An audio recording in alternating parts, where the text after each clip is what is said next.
भाजपच्या मेळाव्यातनं अमित शहांनी केलेल्या टीकेला उद्धव ठाकरेंनी जोरदार प्रत्युत्तर दिलंय। जखमी वाघ काय असतो हे लवकरच दिसेल। जिथं औरंगजेबाला झोपवलं तिथं अमित शहा के झाड की पत्ती अशा शब्दांमध्ये उद्धव ठाकरे यांनी घणाघात केला। भाजपला धोका देणाऱ्यांना महाराष्ट्राच्या जनतेनं निवडणुकीमध्ये घरी बसवलं अशी टीका अमित शहा यांनी उद्धव ठाकरे यांच्यावर केली होती।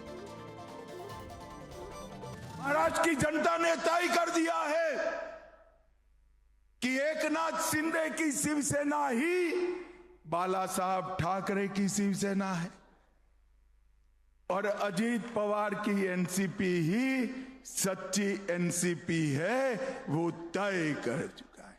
और जिन्होंने धोखा और विश्वासघात की राजनीति शुरू की वो शरद पवार जी, और अंतिम धोखा जिसने दिया वो उद्धव ठाकरे जी।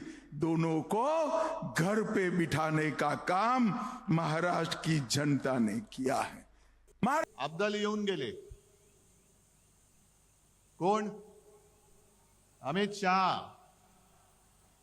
आणि त्यांनी सांगितलं की महाराष्ट्रातला हा विजय उद्धव ठाकरेंना त्यांची जागा दाखवणार आहे। ठीक आहे अमित शहाजी, जखमी वाघ काय असतो आणि त्याचा पंजा काय करतो ते तुम्हाला येत्या भविष्यात दिसेल।